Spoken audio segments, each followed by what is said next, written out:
c'est qui m'ont fait une seconde. Allez, tu fais encore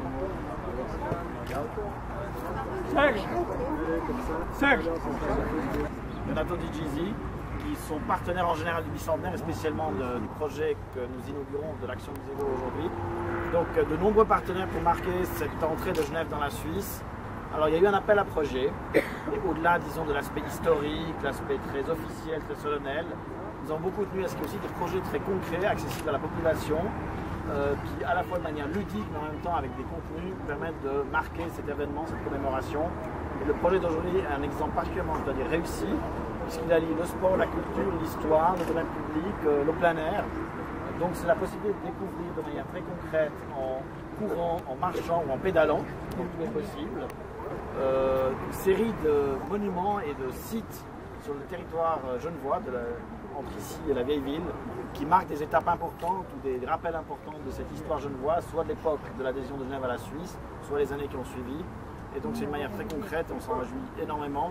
J'aimerais remercier l'association de Geneva Running Tours qui a monté le projet avec beaucoup d'énergie et de talent, d'allier.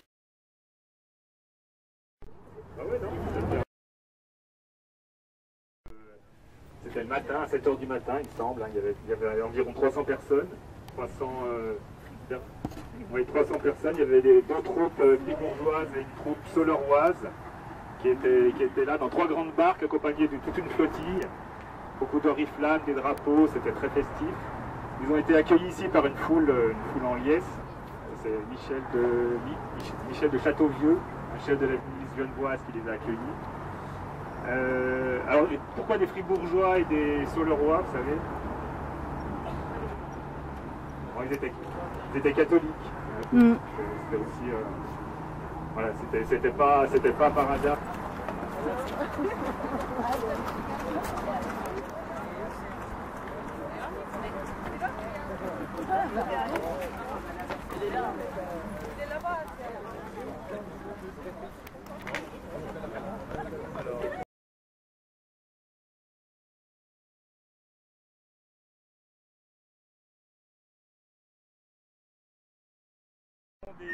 Des noms qui sont en rapport avec la restauration, donc on vous en parlera comme ça. Voilà.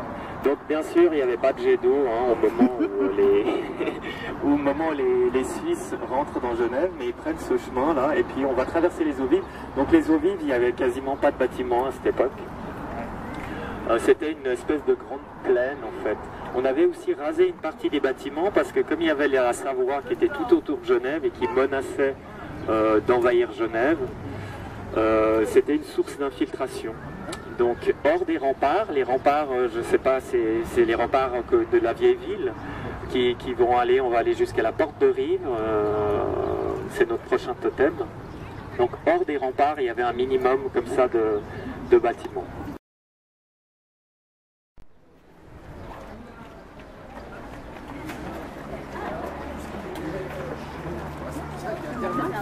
Alors donc,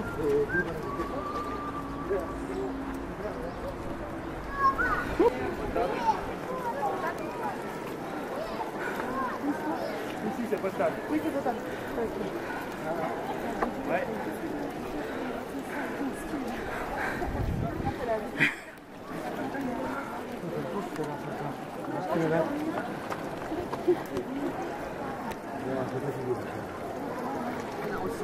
Au Moyen-Âge, ouais, c'était cripier, marché, des vendeurs de toute espèce qui venaient ici pour faire le marché. C'était une place très connue dans toute l'Europe, même, parce que les gens venaient de toute l'Europe pour faire leur marché ici, pour vendre leurs marchandises.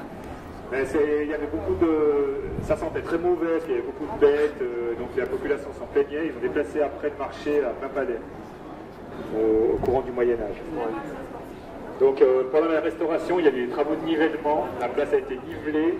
C'est pour ça que maintenant il y a tous ces différents niveaux au niveau de la place, et ça date de la restauration justement, de cette époque-là.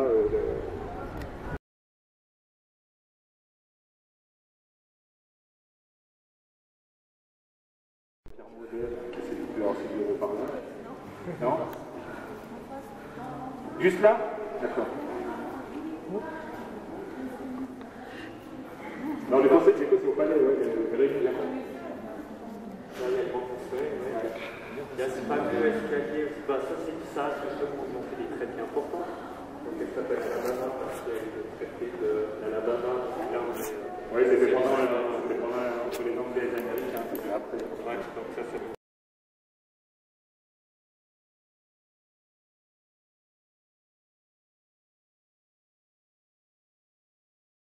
Que ce soit aussi grand parce que c'était moins facile. La plupart des aristos en fait ici aussi ils étaient contre ça parce que c'était quand même une enclave protestante et puis les alentours étaient catholiques. Donc ça voulait dire s'agrandir mais en même temps ça voulait dire se diluer et devenir un peu moins protestant. Donc en fait c'est ce qu'il a dû négocier en fait, c'est là où il était un fin négociateur, non seulement avec les autres puissances mais aussi avec les intérêts des aristos ici. Il fallait que Genève soit rattachée à une frontière commune avec la Suisse, c'était une des conditions pour qu'elle rentre dans la Confédération. Mais il ne fallait pas que ça soit trop grand pour qu'on garde notre essence protestante. Il y a une date qui est importante là, pour le parc, c'est 1816, donc juste après la Restauration. Il y a une période très difficile. Avec Dunant. C'est lui qui a dessiné le drapeau suisse. Voilà. À l'origine du drapeau suisse.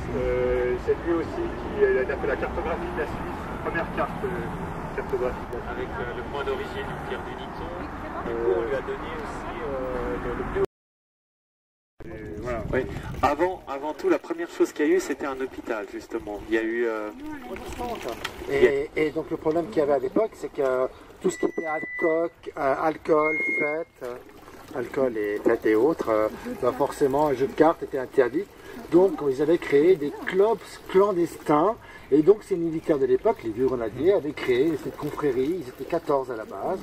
Et puis depuis, ça se perpétue depuis 260 ans. Et donc on fait ça, et puis on voyage beaucoup sur Genève, un peu partout en Suisse. Et puis pour savoir, en septembre, nous sommes invités à Moscou à défiler sur la place rouge pour un tatou avec d'autres troupes d'élite mondiale. Donc voilà, on part 10 jours à Moscou pour présenter Genève et puis la Suisse, bien entendu. Voilà. Donc c'est un des vieux grenadiers qui parle.